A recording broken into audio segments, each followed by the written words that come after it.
साथियों नमस्कार। मैं डॉक्टर अंसार अपने YouTube channel school of law में आपका हार्दिक स्वागत करते हैं। साथियों, पिछले एपिसोड में हम लोगों ने सेक्शन 3F यानी सपिंड नातेदारी तक अध्ययन कर लिया था और किन्हीं वजहों से हम प्रतिसिद्ध नातेदारी और सेक्शन 4 अधिनियम का सर्वोपरि प्रभाव के बारे में अध्ययन नहीं कर पाए थे। आज हम सेक्शन 3G और सेक्शन 4 के बारे में अध्ययन करेंगे। सेक्शन 3G प्रतिसिद्ध नातेदारी यानी प्रोहिबिटेड रिलेशनशिप के बारे में बात करता है और सेक्शन 4 अधिनियम के सर्वोपरि प्रभाव यानी ओवरराइडिंग इफेक्ट ऑफ एक्ट के संबंध में प्रावधान करता है। सेक्शन 3G जो प्रोहिबिटेड रिलेशनशिप यानी प्रतिसिद्ध नातेदारी के बारे में बात करता है। सेक्शन 3G पहली बात गोत्रांतर के सिद्धांत पर आधारित है और इसको पढ़ना क्यों जरूरी है? इसको पढ़ना और समझना इसलिए ज़रूरी होता है क्योंकि जैसे ही आप अधिनियम की धारा 5 पढ़ेंगे जिसमें विवाह की शर्तों के बारे में प्रावधान किया गया है, तो वहाँ पे आप पाएंगे कि अगर पक्षकार प्रतिसिद्ध नातेदारी के बीच में आते हैं तो उनके बीच विवाह नहीं हो सकता और अगर विवाह होता है तो वह सेक्शन 11 में वाइड होगा और दंड का भी प्रावधान है। इसलिए सेक्शन 3G को यहाँ समझना बहुत ही जरूरी है। मैंने बताया कि सेक्शन 3G गोत्रांतर के सिद्धांत पर आधारित है। सेक्शन 3G को हम 4 भागों में बांट करके पढ़ेंगे। सेक्शन 3G1, 3G2, 3G3 और 3G4, जैसा कि यहाँ मैंने बनाया भी है diagram 3G1, 3G2, 3G3 and 3G4। Board पे इसको समझें, इसके पहले थोड़ा सा बैरेक्ट में क्या कहा गया है उसको हम पढ़ लेते हैं। सेक्शन 3G कहता है कि यदि 2 व्यक्तियों में से सानिध्य अर्थात कहता है 2 person are said to be within the degrees of prohibited relationship, कहता है जब एक दूसरे का परंपरागत अग्र पुरुष है या एक दूसरे का परंपरागत अग्र पुरुष या वंशज की पत्नी या पति है या एक दूसरे के भाई की या पिता या माता के भाई की या पितामह या मातामह या पितामही या मातामही के भाई की पत्नी है या भाई और बहन, चाचा और भतीजी, चाची और भतीजा या भाई और बहन की या 2 भाइयों या 2 बहनों की संतति है, तो उनके बारे में कहा जाता है कि वे प्रतिसिद्ध नातेदारी की डिग्रियों के अंदर हैं। बैरेक्ट को पढ़ने से स्पष्ट है कि हम इस धारा को 4 भागों में बांट करके पढ़ेंगे और एक इसके बारे में डायग्राम यहाँ पर मैंने बना दिया है।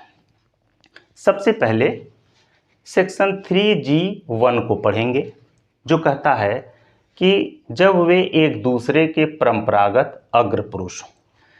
देखिए, एसेंडेंट और डिसेंडेंट कौन होता है? यहाँ इस डायग्राम से आप देख सकते हैं, ये एक एरो बना है, यानी कोई व्यक्ति यहाँ पे है, ये है, तो इसके ये सभी लोग क्या हैं? लीनियल एसेंडेंट हैं यानी अग्र हैं। और ये देखिए डाउन की तरफ एरो बना है, यानी इसके ये सभी लोग क्या हैं? लीनियल डिसेंडेंट हैं यानी वंशज हैं। अब हम सेक्शन 3G1 को पढ़ते हैं।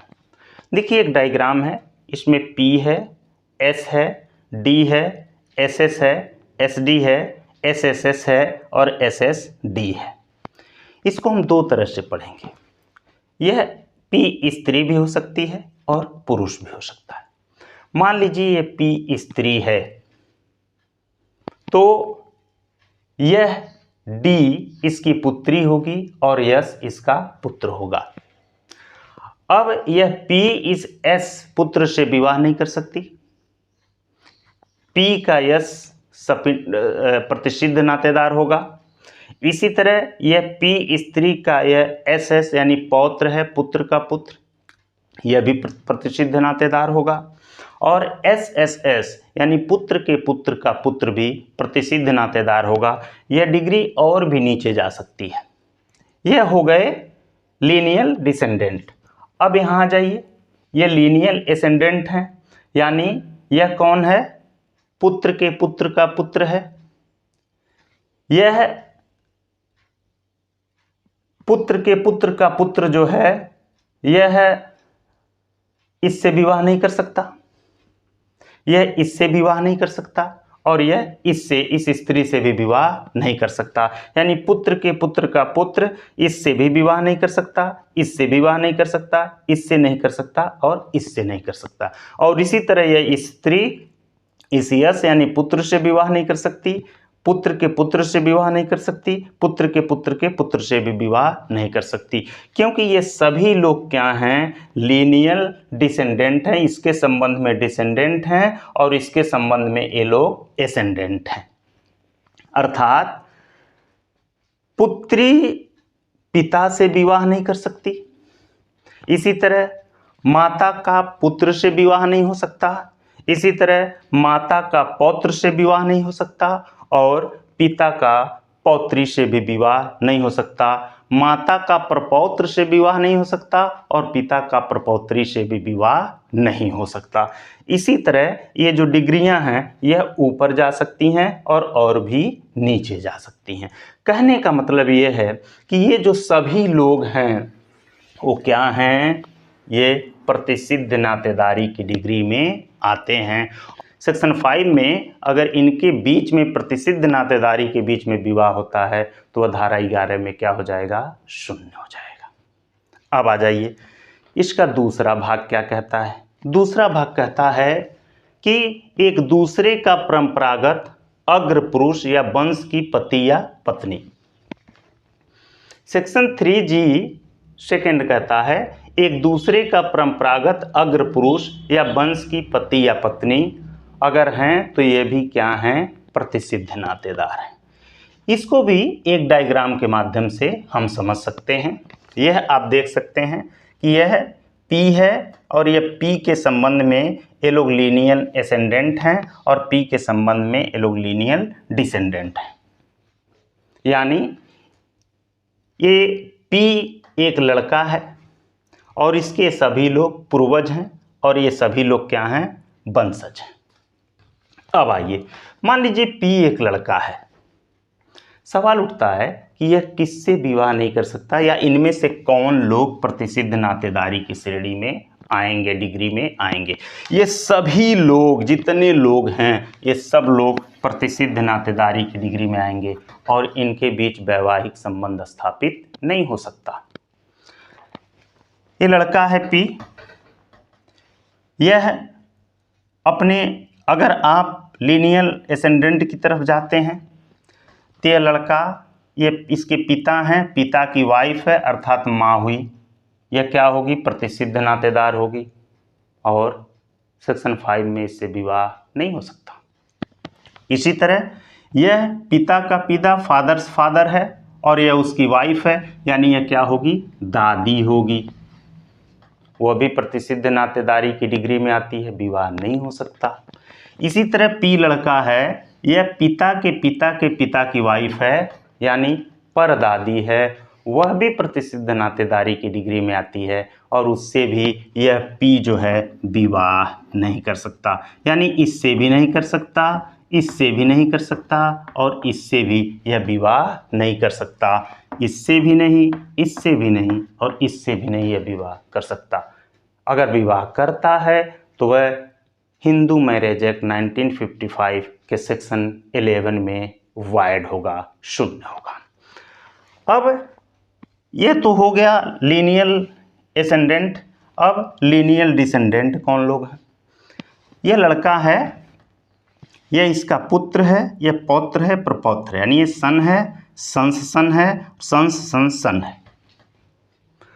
अब ये लड़का, ये पुरुष, ये सन की वाइफ से यानी पुत्र की पत्नी से विवाह नहीं कर सकता। पुत्र की पत्नी उसकी क्या है? प्रतिसिद्ध नातेदार है। यानी यह पुरुष पुत्र की पत्नी से विवाह नहीं कर सकता क्योंकि यह प्रतिसिद्ध नातेदार है। दूसरा, पुत्र की वाइफ से भी विवाह नहीं कर सकता, यह भी क्या है? प्रतिसिद्ध नातेदार है। और फिर क्या है? पुत्र की वाइफ से भी यह विवाह नहीं कर सकता क्योंकि यह प्रतिसिद्ध नातेदार है। यानी आप लीनियल एसेंडेंट में देखिए, किससे नहीं? माँ से नहीं कर सकता, दादी और परदादी। और डिसेंडेंट में यह पुत्र की वाइफ, पुत्र की वाइफ और पुत्र की वाइफ से विवाह नहीं कर सकता क्योंकि ये प्रोहिबिटेड रिलेशनशिप में आते हैं। यह लड़का था, इसके बारे में आपने समझ लिया। यह पी एक महिला है, पुरुष मैंने गलती से लिख दी है, ये महिला है, स्त्री है। अब यह किससे विवाह नहीं कर सकती? लीनियल एसेंडेंट में किससे विवाह नहीं कर सकती? देखिए, इस पी इस महिला की माँ है, माँ का हस्बैंड कौन होगा? पिता होगा। यह पिता से विवाह नहीं हो सकता इसका क्योंकि यह प्रतिसिद्ध नातेदार है। दूसरा क्या है? मदर्स हस्बैंड, यानी माता का जो हस्बैंड होगा वह कौन होगा? इसका नाना होगा। यह कौन होगा? नाना होगा। इससे यह पिता होगा और यह नाना होगा, इससे विवाह नहीं कर सकती। नाना से ही नहीं, यह अपने दादा से भी विवाह नहीं कर सकती। एक बात। तीसरी बात, माता के हस्बैंड यानी पर नाना से भी विवाह नहीं कर सकती और पर दादा से भी विवाह नहीं कर सकती क्योंकि यह भी प्रतिसिद्ध नातेदारी की डिग्री के भीतर है। इसी तरह जब हम लीनियल डिसेंडेंट की तरफ आते हैं, इसके नीचे की तरफ आते हैं, तो देखिए यह महिला लड़की, ये देखिए डाटर इसकी है, ये डाटर्स डाटर है और ये डाटर्स डाटर है, यानी ये पुत्री है, ये पौत्री है, ये प्रपौत्री है। ये पुत्री का हस्बैंड है यानी दामाद है इसका, ये इसका क्या है? दामाद है। ये दामाद प्रोहिबिटेड रिलेशनशिप की डिग्री में आएगा और इससे विवाह नहीं हो सकता। इसी तरह पुत्री का हस्बैंड यानी पुत्री का दामाद है, यह भी प्रोहिबिटेड रिलेशनशिप में है, प्रतिसिद्ध नातेदारी में है और इससे भी वह विवाह नहीं कर सकती। तीसरा है पुत्री की पुत्री का हस्बैंड, यानी पुत्री का दामाद, उससे भी वह विवाह नहीं कर सकती क्योंकि वह भी प्रोहिबिटेड रिलेशनशिप की श्रेणी में आता है। कहने का मतलब ये है कि ये सभी लोग जो हैं वह प्रतिसिद्ध नातेदारी की श्रेणी में, वर्ग में या डिग्री में आते हैं और अगर इनके बीच वैवाहिक संबंध स्थापित होता है तो वह हिंदू मैरिज एक्ट 1955 के सेक्शन 11 में शून्य हो जाएगा। अब हम धारा 3G 3rd और 4th का अध्ययन करेंगे। धारा 3G 3rd और 4th क्या कहता है? देखिए 3G 3rd, इसको मैंने तोड़ दिया है और ये जितने लोग हैं ये सभी लोग प्रतिसिद्ध नातेदारी की डिग्री में आते हैं। ध्यान रखिएगा, प्रतिसिद्ध नातेदारी की डिग्री के अंतर्गत ये सब लोग आते हैं और इनके बीच विवाह नहीं हो सकता। ये कौन लोग हैं? ये कौन लोग हैं सेक्शन 3G 3rd में? देखिए, भाई की जो पत्नी यानी भाभी प्रतिसिद्ध नातेदारी की डिग्री में आती है। पिता के भाई की पत्नी चाची प्रतिसिद्ध नातेदारी की डिग्री में आती है। इसी प्रकार माता के भाई की पत्नी यानी मामी होगी, प्रतिसिद्ध नातेदारी में आती है। पिता के भाई की पत्नी, पिता के पिता यानी दादा के भाई, वो भी दादा होंगे और उनकी पत्नी क्या होगी? दादी होगी। पिता के पिता की भाई की पत्नी यानी यह भी दादी होगी। आगे माता के पिता की भाई की पत्नी, यह नानी होगी। नेक्स्ट, पिता के माता के भाई की पत्नी, यह भी दादी होगी। और माता के भाई की पत्नी यह नानी होगी। स्पष्ट कर दिया गया है कि यह लोग भी प्रतिसिद्ध नातेदारी की डिग्री में आते हैं और इनके बीच विवाह नहीं हो सकता, इनके बीच वैवाहिक संबंध स्थापित नहीं हो सकता है। यही कहता है सेक्शन 3G थर्ड। अब देखिए सेक्शन 3G4 फोर्थ क्या कहता है। सेक्शन 3G4 ये है, और ये लोग भी क्या हैं, प्रतिसिद्ध नातेदारी की डिग्री में आते हैं। इसमें कौन कौन से लोग हैं जो प्रतिसिद्ध नातेदारी की डिग्री में आते हैं? देखिए स्पष्ट रूप से सेक्शन 3G4 में लिखा हुआ है, भाई और बहन प्रतिसिद्ध नातेदार हैं, चाचा और भतीजी प्रतिसिद्ध नातेदार हैं, चाची और भतीजा प्रतिसिद्ध नातेदार हैं, भाई के बहन के बच्चे प्रतिसिद्ध नातेदार हैं, दो भाइयों के संतान प्रतिसिद्ध नातेदार हैं, दो बहनों के संतान प्रतिसिद्ध नातेदार हैं। कहने का मतलब ये है कि भाई बहन के बीच विवाह नहीं हो सकता, धारा 5 में। चाचा भतीजी के बीच विवाह नहीं हो सकता, चाची भतीजा के बीच विवाह नहीं हो सकता, भाई बहन के बच्चों के बीच विवाह नहीं हो सकता, और भाई बहन के बच्चों के बीच में विवाह नहीं हो सकता। दो भाइयों के संतानों के बीच, दो भाइयों के संतान आपस में क्या होंगे, चचेरे भाई बहन होंगे, उनके बीच विवाह नहीं हो सकता। और दो बहनों के संतानों के बीच, यह मौसेरे भाई बहन होंगे, इनके बीच भी विवाह नहीं हो सकता, क्योंकि ये सभी सेक्शन 3G थर्ड के अकॉर्डिंग प्रतिसिद्ध नातेदारी की डिग्री में आते हैं। यानी भाई बहन के बीच विवाह नहीं हो सकता, चाचा भतीजी के बीच विवाह नहीं हो सकता, चाची भतीजा के बीच विवाह नहीं हो सकता, भाई बहन के बच्चों के बीच विवाह नहीं हो सकता, ये ममेरे फुफेरे भाई बहन हो जाएंगे। ये दो भाइयों के संतानों के बीच यानी चचेरे भाई बहन हो जाएंगे, दो बहनों के संतानों के बीच यानी मौसेरे भाई बहन हो जाएंगे, इनके बीच विवाह नहीं हो सकता, क्योंकि ये सब प्रतिसिद्ध नातेदारी की डिग्री में आते हैं। देखिए सेक्शन 3F और G के प्रयोजन हेतु यहीं पे एक स्पष्टीकरण भी दिया गया है। इसी धारा के साथ G और F और G के साथ एक स्पष्टीकरण भी दिया गया है, यानी F और G के प्रयोजन हेतु एक स्पष्टीकरण भी दिया गया है। वो स्पष्टीकरण क्या कहता है, यहाँ पे मैंने लिखा है वो स्पष्टीकरण क्या कहता है। कहता है कि F और G के प्रयोजन हेतु जो सगा यानी जो फुल ब्लड है, उसी तरह हाफ ब्लड भी होगा और यूट्रिन ब्लड भी होगा, यानी इनमें कोई अंतर नहीं होगा। वो भाई बहन या कोई भी सगे हो सकते हैं, सौतेले हो सकते हैं या सहोदर हो सकते हैं, यानी फुल ब्लड हो सकते हैं, हाफ ब्लड हो सकते हैं और यूट्रिन ब्लड हो सकते हैं। इनमें कोई फर्क नहीं होगा, कोई अंतर नहीं होगा। नेक्स्ट क्या कह सकता है, औरस के समान ही जारज है, यानी जो स्थिति लिजिटिमेट की होगी वही स्थिति इलिजिटिमेट की होगी, दोनों के बीच कोई अंतर नहीं है। आगे क्या कहता है, रक्त संबंधी यानी रक्त संबंध ब्लड रिलेशन और दत्तक में कोई अंतर नहीं होगा। बच्चा वह चाहे रक्त संबंधी हो, चाहे स्वयं से अवजनित हो या दत्तक लिया गया हो, एडॉप्ट किया गया हो, उनके बीच भी कोई अंतर नहीं है।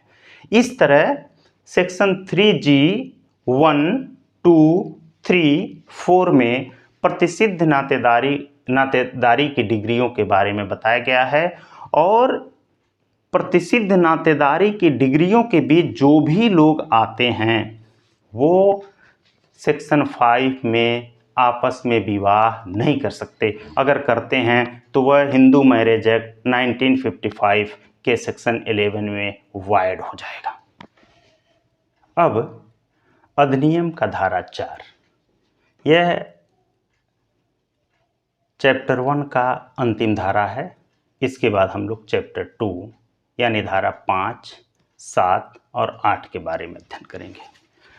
धारा 4 क्या कहता है, धारा 4 अधिनियम का सर्वोपरि प्रभाव, यानी इस अधिनियम का सर्वोपरि प्रभाव क्या होगा, अर्थात overriding effect of the act क्या होगा, इसकी बात करता है।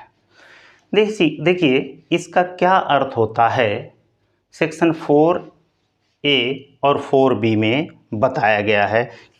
धारा 4 क्या कहती है? धारा 4 कहती है कि अधिनियम में स्पष्टतः उपबंधित को छोड़कर, धारा 4 कहती है अधिनियम में स्पष्टतः उपबंधित को छोड़कर हिंदू विधि का कोई भी पाठ, यानी टेक्स्ट, पाठ की बात करती है, कोई पाठ यानी टेक्स्ट,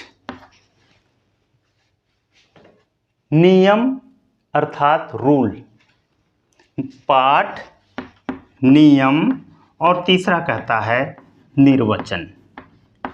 अर्थात धारा 4 कहती है कि अधिनियम में स्पष्टतः उपबंधित को छोड़कर हिंदू विधि का कोई पाठ, टेक्स्ट, नियम यानी रूल, या निर्वचन इंटरप्रिटेशन, या उस विधि की भाग रूपी, देखिए क्या कह रहा है, उस विधि की भाग रूपी रूढ़ि या प्रथा जो इस अधिनियम के ठीक पूर्व प्रवृत्त थी तथा उसके बारे में इस अधिनियम में प्रावधान कर दिया गया है, व्यवस्था कर दी गई है, वह प्रभाव शून्य हो जाएगा। धारा 4 कहती है कि मान लीजिए यह अधिनियम लागू होने के पहले, यानी 1955 के पहले हिंदू विधि का कोई पाठ था, कोई नियम था, या कोई निर्वचन था, या इसके भाग रूपी, इसके भाग के रूप में कोई रूढ़ि थी और प्रथा थी, और इन सब के बारे में इस अधिनियम में कहीं प्रावधान कर दिया गया है। तो ऐसी स्थिति में जो पूर्व के पाठ, नियम, निर्वचन, रूढ़ि, प्रथा हैं वे शून्य हो जाएंगे, यानी इस अधिनियम का ओवरराइडिंग इफेक्ट होगा। यह अधिनियम उनको क्या बना देगा? शून्य बना देगा। अधिनियम की धारा 4 भी कहती है कि कोई अन्य विधि जो इस अधिनियम के ठीक पूर्व प्रवर्तन में थी या प्रवृत्त थी, लागू थी, वह वहाँ तक प्रभाव शून्य हो जाएगी जहाँ तक इस अधिनियम में अंतर्विष्ट उपबंधों में से किसी से इनकंसिस्टेंट यानी असंगत है। मान लीजिए कोई भी ऐसी विधि थी, कोई अन्य विधि थी जो इस अधिनियम के लागू होने के पहले लागू थी, अधिनियम लागू हो गया 1955 में, और जो पूर्व की विधि थी वह कहीं ना कहीं से इस अधिनियम के प्रावधानों के असंगत थी। मान लीजिए कुछ प्रावधान ऐसे थे, कोई ऐसी बात थी जो उसके असंगत थी, उसके विपरीत थी, तो वह उस सीमा तक शून्य हो जाएगी जिस सीमा तक वह असंगत है, यानी इनकंसिस्टेंट है। इस तरह अध्याय 1 यानी चैप्टर 1 खत्म होता है। अब हम चैप्टर 2 का यानी चैप्टर 2 का अध्ययन करेंगे, जिसमें हम सेक्शन 5, 7 और 8 का अध्ययन करेंगे। अगले एपिसोड में इसको हम लेकर आएंगे और हम लोग इसको पढ़ेंगे। इसी के साथ आज हमें इजाज़त दीजिए। अगर ये लेक्चर आपको पसंद आया हो तो आप कमेंट लिखिए, कमेंट लिखकर बताइए क्या और आप पढ़ना चाहते हैं, उसके बारे में भी हमें लिखकर बताइए। और साथ ही साथ अगर आपको अच्छा लगा हो तो मेरे इस चैनल को लाइक करिए, सब्सक्राइब करिए, वीडियो को शेयर करिए, और मेरे अन्य वीडियोज़ को पाने के लिए आप बेल आइकन को भी प्रेस करिए, जिससे जब भी मैं कोई नया वीडियो बना करके डालूं आपको तुरंत इसकी सूचना मिल जाए। इसी के साथ मुझे इजाज़त दीजिए। नमस्कार।